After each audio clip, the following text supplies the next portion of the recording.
একটু হাই করে দাও তো। আজকে এসছে নিতে। ভাদ্র মাসে 13 দিন কাটানো হয়ে গেছে আমাদের প্রতিমা রানীর। চলে এসছে দুয়াল নিতে।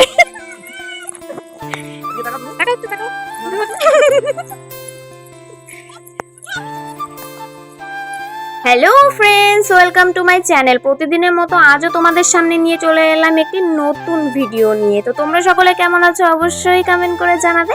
আর তোমাদের ভালোবাসাতে আমি অনেক অনেক ভালো আছি, সুস্থ আছি। এখানে দেখো মনা কতটা খুশি ও ঠাম্মির সঙ্গে হাত ধরে যাচ্ছে। ও বুঝতে পারছে যে আমরা হয়তো কোথাও একটা যাচ্ছি, কিন্তু আমরা যাব না। এখানে শুধু ননদ আর ননদ জামাই যাবে, ওরা বাড়ি চলে যাবে, তাই জন্যই আমরা ওদের সঙ্গে পিছনে পিছনে যাচ্ছি।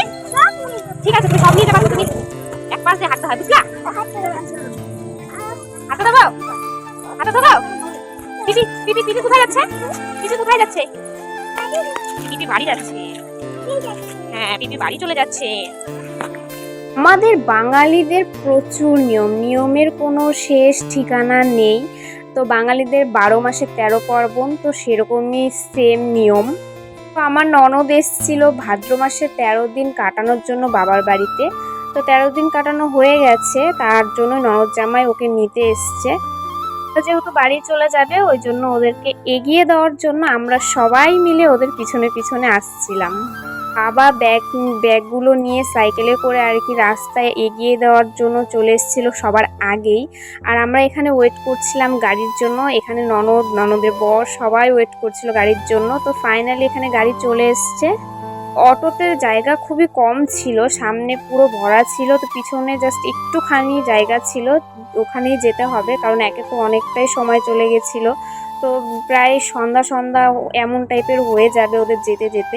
তো ওই জন্যই আর ওয়েট না করে ওই গাড়িতে আর কি ওরা উঠে পড়লো। তো টাটা করে দিল সবাইকে। এখানে আমার মনাও তখন টাটা করছিল, অনেকবার করে টাটা করছিল, টাটা শেষই হচ্ছিল না। তত দূর টোটোটাকে দেখা গেল, মানে অটোটাকে দেখা গেল, তত দূর পর্যন্ত ও টাটা করলো। যখন দেখা যায়নি তখন নিজেই বাড়ি চলে যাচ্ছিল, আর থাকবে না। তো সামনের থেকে একটা সাইকেল এসেছিল, যেটা ফলো করেনি, তো আমি ওকে হাত ধরে নিয়ে আসলাম। তো ও ভাবলো কি যে হয়তো ওকে বকাটকা দেবো, ও সেরকম কিছু আর কি না ভেবে চলে যাচ্ছিল রাস্তা দিয়ে। তো পরে ভাবলো পিপি পিপি কোথায় যাচ্ছে, ও এটাই বলে ওর পিপির সঙ্গে আর কি যাবে। তো পরে আমাকে বলছিল যে মা আসো, আমি বললাম না না তুমি যাও, টাটা করে দিলাম। তো তা হবে না, তবে ওর সঙ্গে সঙ্গে আমিও চলে গেছিলাম। তো ওর পিপি যে টাকাটা ওকে দিয়েছিল যাওয়ার সময়, সেই টাকাটাও আমাকে দিয়ে দিল, বললো যে মা রেখে দাও। তো ওটা ওর যে মিনি ব্যাংক আছে সেটার মধ্যে আর কি রাখা হবে। তো এখানে ওর ভাই বাড়ি চলে এসেছিলো, মানে যে ভাইটার সঙ্গে আর কি খেলা করে ও, দিনে 2-3 বার করে হলে পরেও এই ভাইয়ের বাড়িতে আর কি ও আসে। তো তাদের বাড়িতে আর কি এসে খেলা করে। চলো তাহলে বাড়ি। দুধ বিস্কুট খাবা না তুমি? দুধ বিস্কুট ওই ভাইটা দিয়ে দাও। টুকটুক কত কত কোথায় যাচ্ছিস ওটা নিয়ে?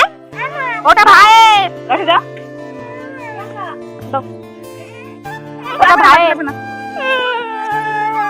পুতুল নিয়ে যাবে না।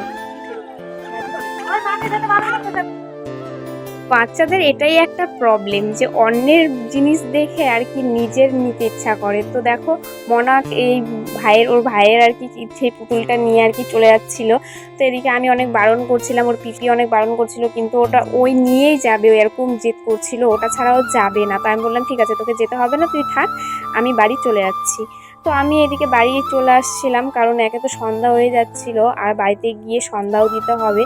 তো এখানে রেখে দিয়েছি দুধটা, তারপরে আমি দরজাটা আর কি খুলে দিলাম, কারণ ঘর বাড়ি সব অন্ধকার, সন্ধ্যা হয়ে গেছে। তো লাইট ফাইট সব অফ ছিল, অন করলাম।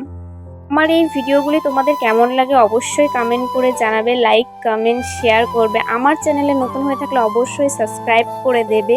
তোমাদের এই সাপোর্টের জন্য আমি অনেকটা কষ্ট করি, আর সত্যি অনেক ভালো লাগে যখন দেখতে পাই যে তোমরা এত ভালোবাসা দিচ্ছ।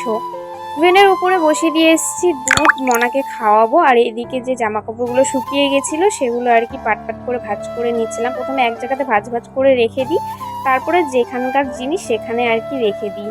তো এখানে জামা কাপড়গুলো আর কি অনেকটাই ছিল, অনেকগুলো ছিল, সবার ছিল, সেগুলো আর কি পাট করে ভাঁজ করে নিচ্ছিলাম, তারপরে রেখে দিচ্ছিলাম। তো বন্ধুরা সবাই সুস্থ থাকবে, ভালো থাকবে। আমার ভিডিওগুলো অবশ্যই দেখে কমেন্ট লাইক শেয়ার করবে। এরকম প্রতিদিন নতুন ভিডিও পেতে আমার চ্যানেলটিকে প্লিজ সাবস্ক্রাইব করে দেবে। টাটা।